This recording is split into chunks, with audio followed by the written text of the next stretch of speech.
Vamos lá. Para que a gente ah, entre na área de equalização, entre na área de compressão, a gente precisa entender um pouco de um processo que vem antes do, do sinal. Por quê? Porque a gente tratar somente de equalização e somente de compressão e esquecer o que vem antes desses dois processos, a gente não vai conseguir ter um resultado bom.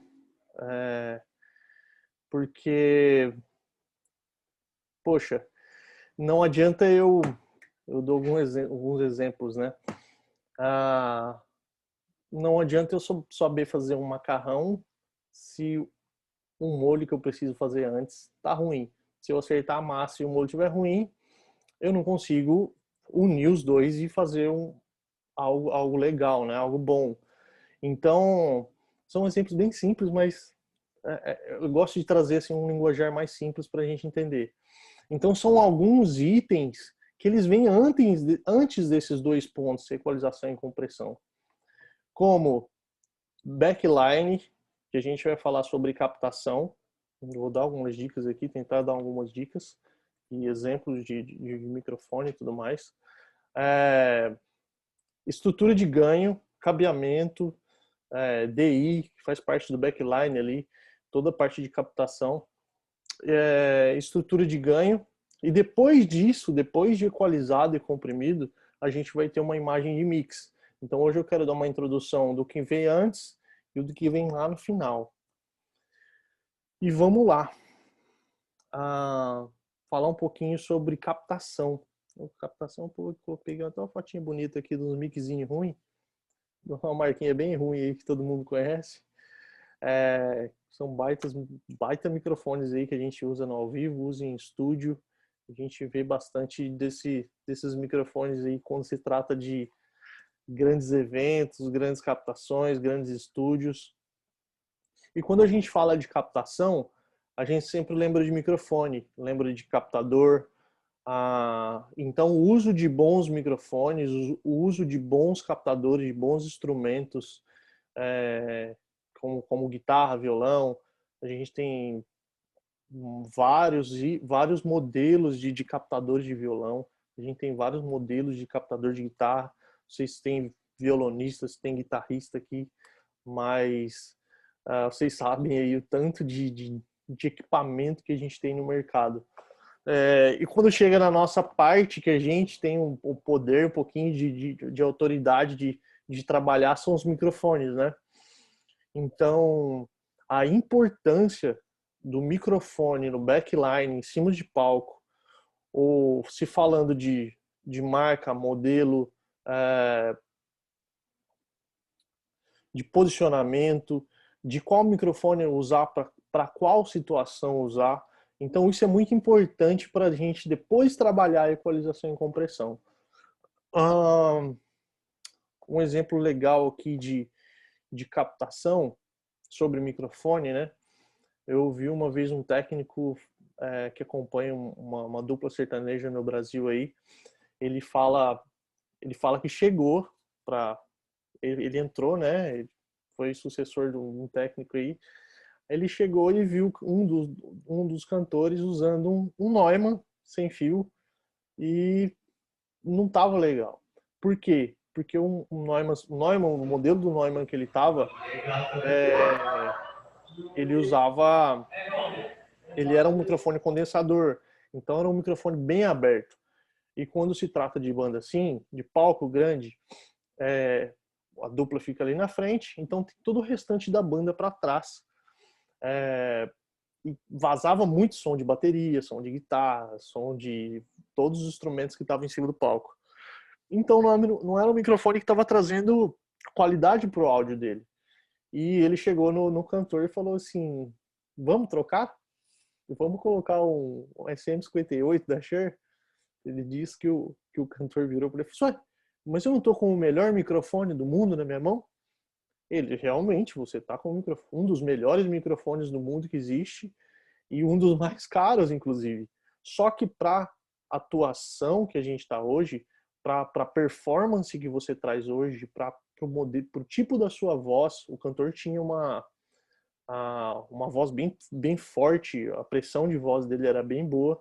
Ele falou assim, para sua voz, para o que a gente está trabalhando hoje, pelo que a gente tem em cima de palco, esse microfone não tá te fazendo bem, né? A gente não tá fazendo bem para a banda toda, não tá fazendo bem para mixagem.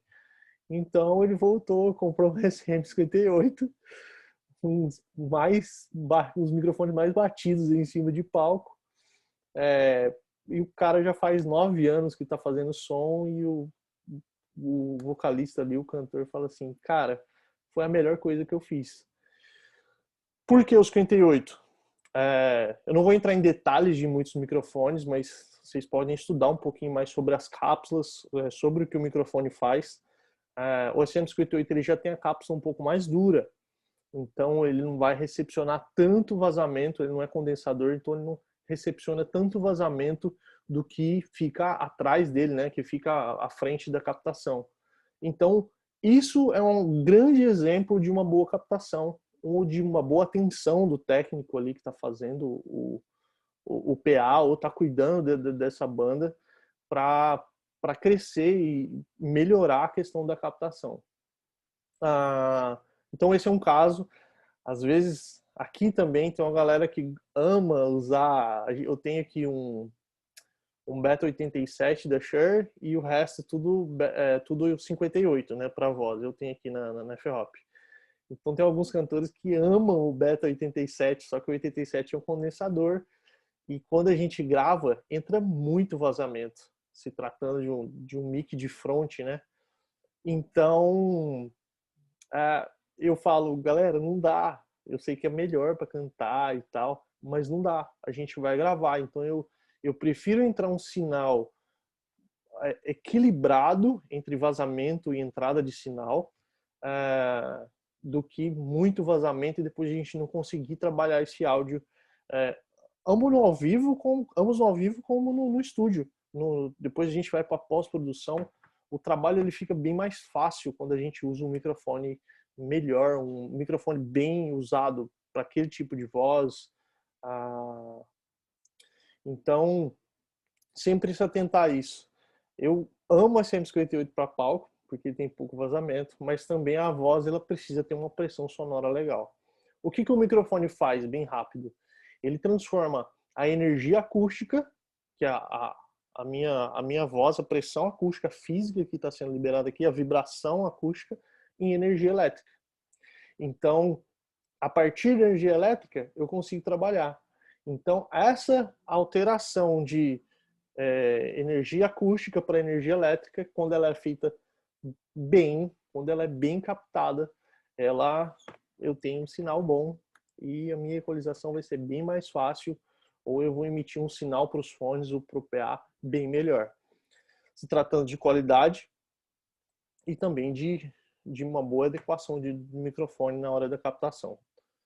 Bom, eu dei um exemplo de voz, eu gosto também de falar um pouco de bateria, sobre posicionamento de microfone. Voz também tem um posicionamento ali, mas dependendo da ocasião, se a pessoa for ficar com o microfone na mão ou não, porque todo microfone, esses microfones aqui, ó, esse aqui tá mais aparente, esse e esse aqui.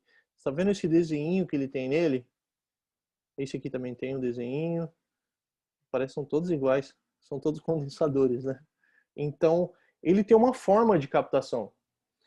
E dependendo dessa forma, você tem que, se é um SM58, ele tem uma forma de captação. Então, não vai adiantar você cantar do lado do microfone ou com o microfone apontado para frente. Eu já vi preletores com o microfone aqui, assim, jogando o microfone para frente, sendo que a voz dele está aqui. Preletor, ok. A gente tem que entrar em equilíbrio e às vezes rebolar, né, para fazer o som sair. Mas quando se trata de cantor, você está fazendo uma mixagem para uma banda inteira, é essencial que o cantor fique ali 3 dedinhos do globo e cante na frente da cápsula. Ou até não, eu tenho umas loucuras aí desde que eu comecei a aprender.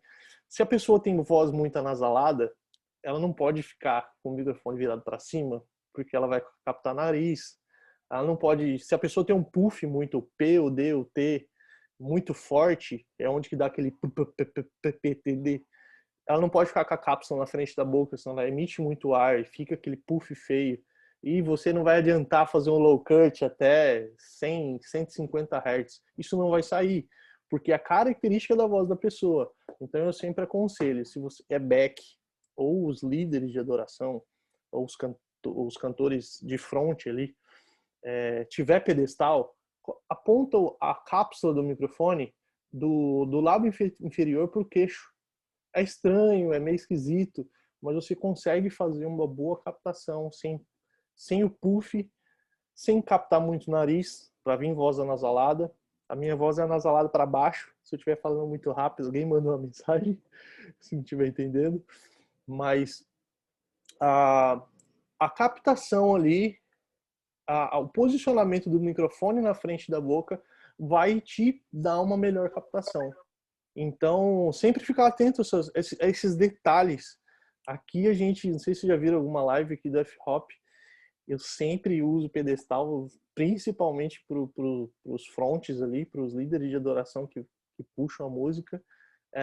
E eu sempre vou e coloco no melhor posicionamento para não ter perigo de recepcionar um sinal que não dê para tratar depois na mesa de som. Tambor. Eu amo de falar de microfonação de tambor, porque é bem interessante. E como na voz você tem que prestar atenção na voz que você vai captar, se a voz tem uma boa pressão sonora, ela gera uma boa pressão sonora ou não. Da mesma forma, o tambor, você tem que ir lá e você tem que ouvir. Eu falo até para alguns técnicos, cara, você precisa aprender a afinar uma bateria. Não, mas como assim? Eu sou técnico de som. Não, mas se você souber como funciona o instrumento, como funciona a captação de uma guitarra, de um violão, você vai conseguir equalizar melhor. Ou você pode até sugerir coisas para esses músicos para que a captação seja com melhor eficácia. Nossa, palavra difícil que eu disse agora. Mas o quanto mais você entende sobre o instrumento, melhor vai ser a sua timbragem, melhor vai ser a sua equalização, porque você entende o que está sendo emitido.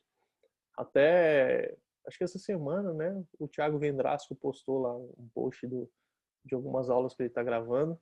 Eu achei bem interessante. O primeiro passo não é entender você trabalhar com o seu equipamento, com uma mesa de som, mas você entender o músico e o instrumento que ele está tocando, o que ele curte ouvir, qual é o som que ele gosta de arrancar. Se você já tiver isso na mão, você já tem um grande passo dado ali. Até se você tiver liberdade de conversar com seus músicos e falar assim, cara, o que você acha de deixar essa guitarra um pouco mais média? O cara do violão, cara, o que você acha de deixar o som um pouco mais metalizado? Eu sinto que na mix melhora. Ou tava ouvindo um violonista assim, assim, assim, assim, assim, assim. Então, quanto mais você entende sobre o instrumento e do som do instrumento, melhor vai ser a sua atuação ali em cima da mesa de som. Então, voltando lá nos tambores, você precisa entender como funciona fisicamente. E se fazer perguntas e procurar respostas, procurar solução. Eu, quando comecei a microfonar e mixar depois bateria, principalmente bateria, porque a gente usa bastante em cima de palco, eu olhei para aquele instrumento e falei assim, gente, para que tem duas peles, uma em cima e uma embaixo? Por que tem vários tamanhos? A gente pega a caixa lá, 14 por 8, 14 por 6,5, 14 por 5,5, 14 por 4,5, fica bem fininha. Esteira de 10, 15, 20, 40 fios. Então, se questionar essas situações para você conseguir fazer uma boa captação e usar um melhor microfone.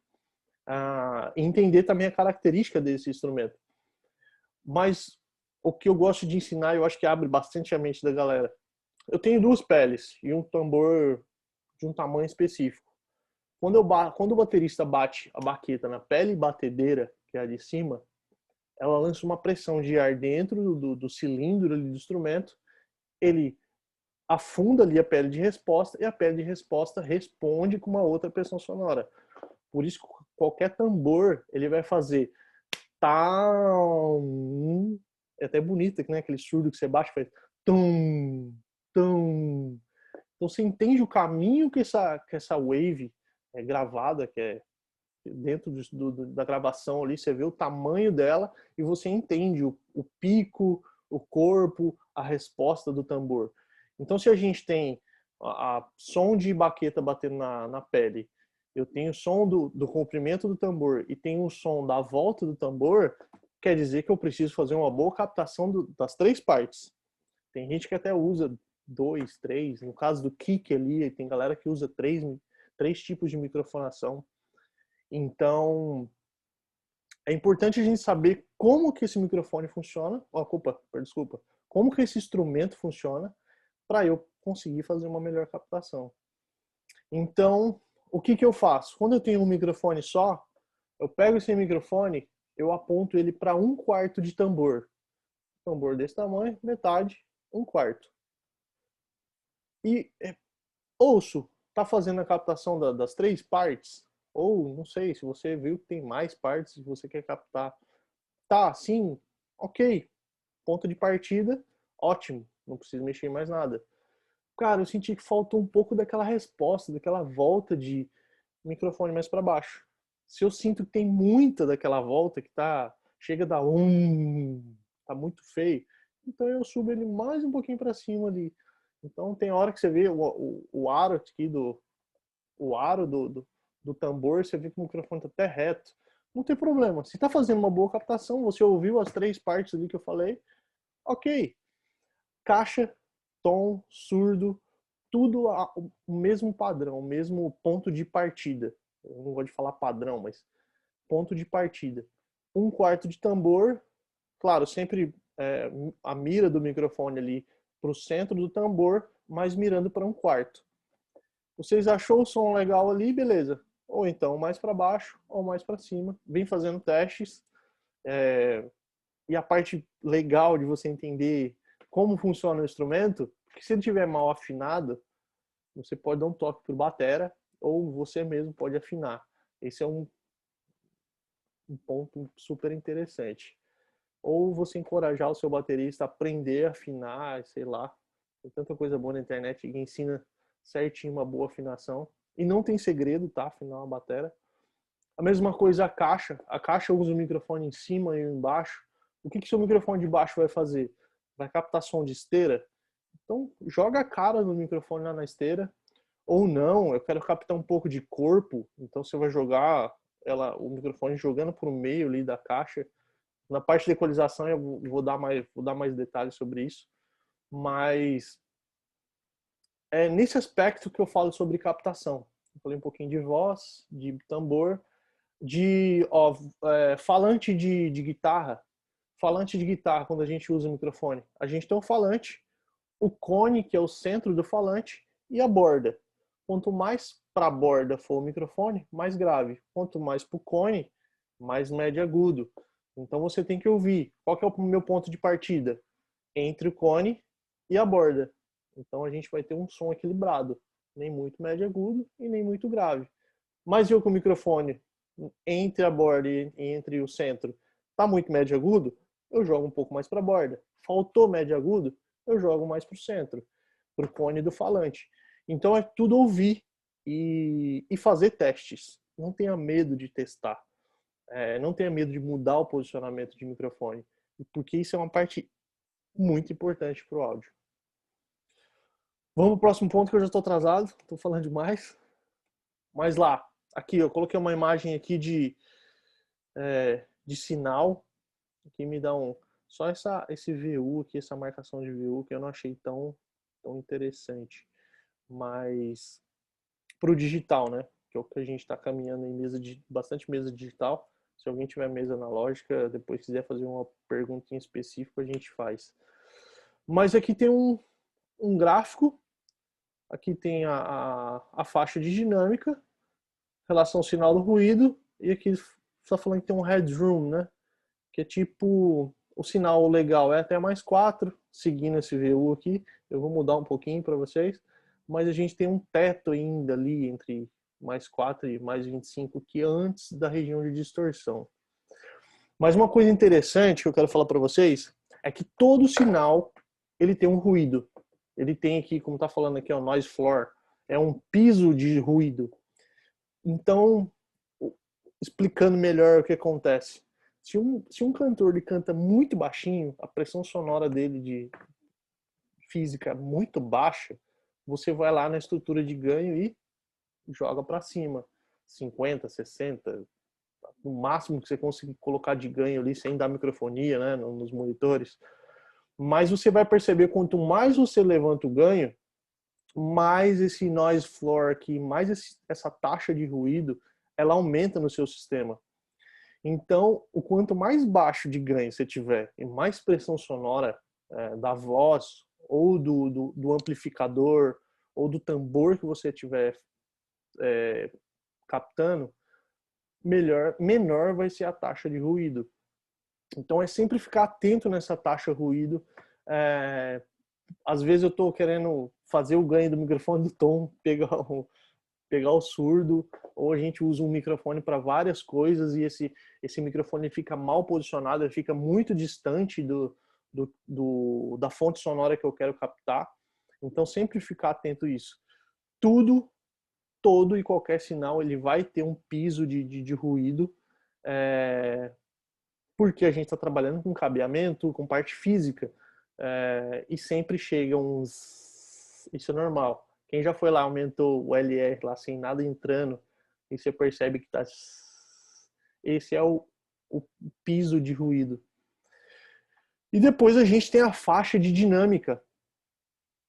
A faixa de dinâmica que entre o piso de ruído, entre o noise floor e a parte de distorção, que é o clip, né? A gente fala clip. Então a gente tem que trabalhar dentro dessa faixa, dentro dessa faixa de dinâmica, entre o noise e entre a distorção, entre o ruído e entre a distorção. Esse seria a parte fiel que a gente precisa.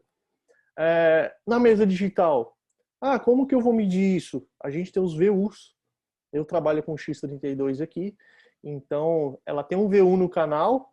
Se você seleciona o canal ou sola o canal, tem um VU do lado da tela, ou se você seleciona e aperta lá em pré-amp, config lá com o quadrante da mesa, ele vai para a tela, tem ali um VU também. O que é VU?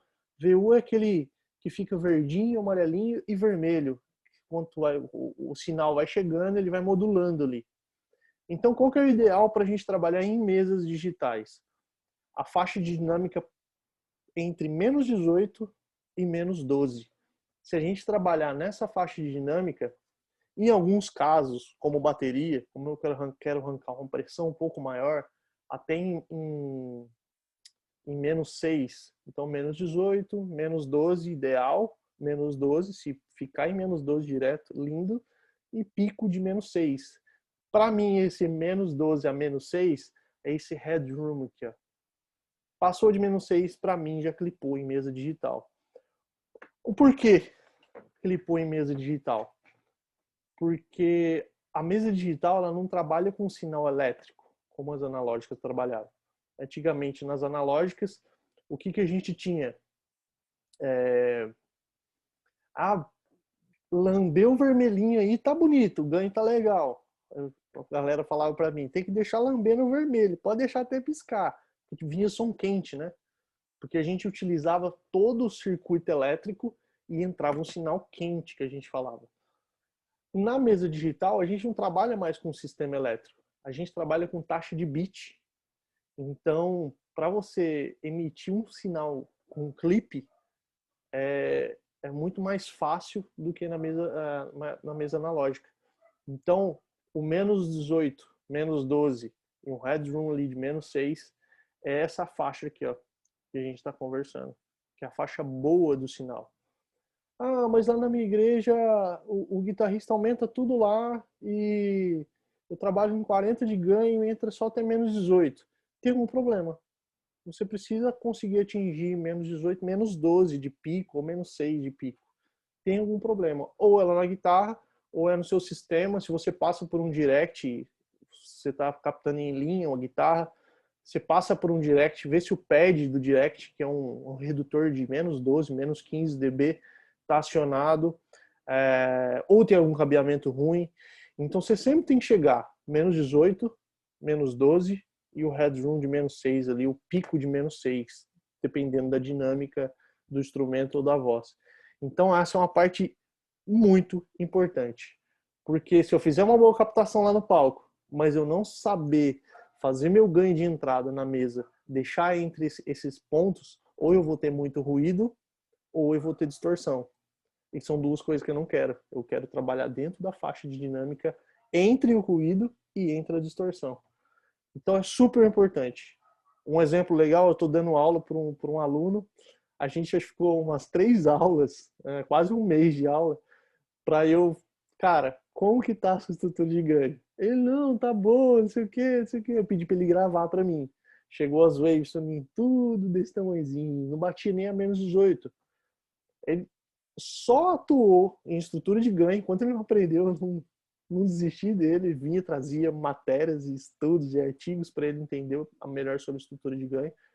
A hora que ele conseguiu bater esse menos 18, menos 12 e o headroom menos 6, eu falo bastante vezes pra gente não esquecer, ele falou assim, cara, meu som mudou. O porquê disso? Bem rápido. Conforto de fader.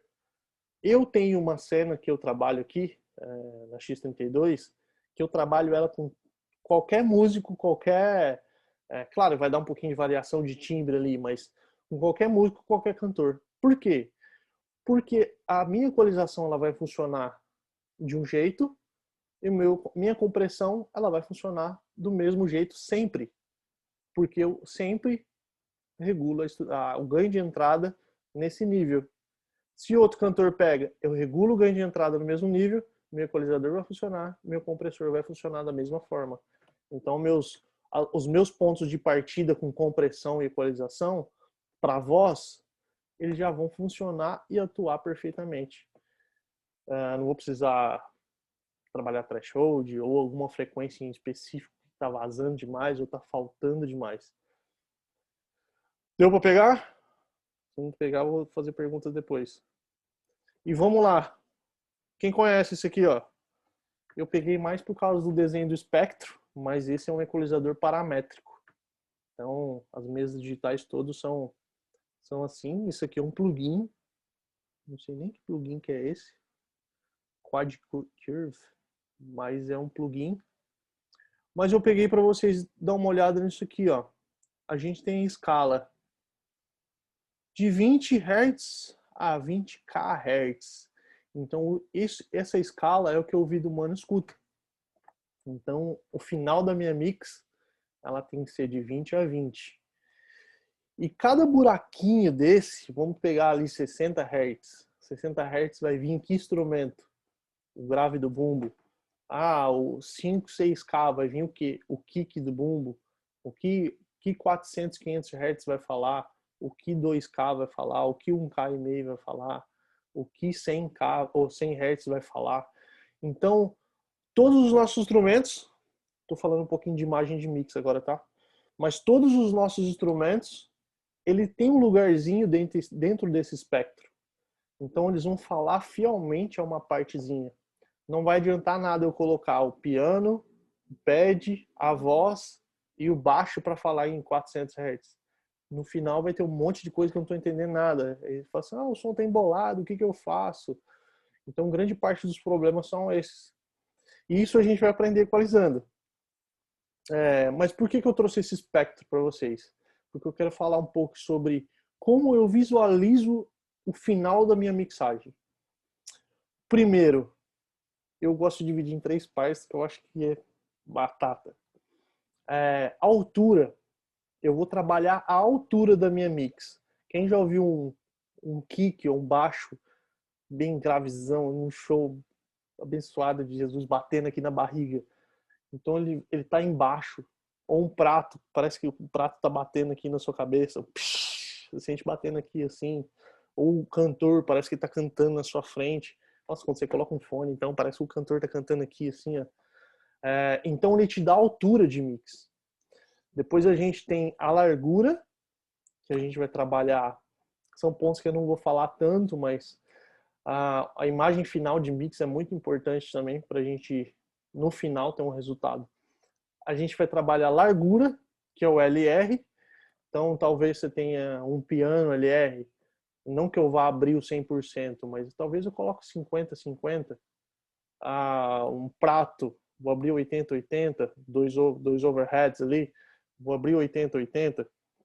O porquê que às vezes eu abro? Eu vou ter uma guitarra LR que vou abrir 40%, violão, eu tenho 2 sinais de violão, eu tenho 2 violões diferentes, vou abrir 50-50 também.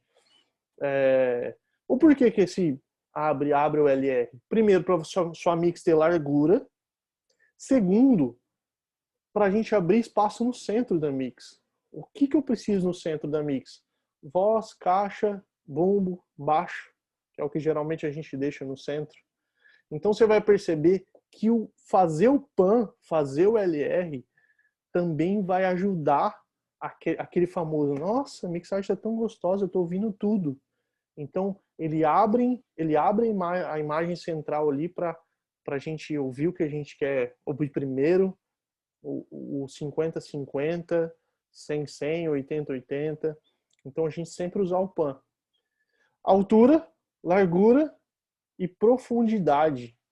Como que a gente trabalha a profundidade da mix? Com os reverbs e os delays. Então a gente vai fazer uma simulação de sala. Eu pego uma guitarra e essa guitarra vai ficar grande.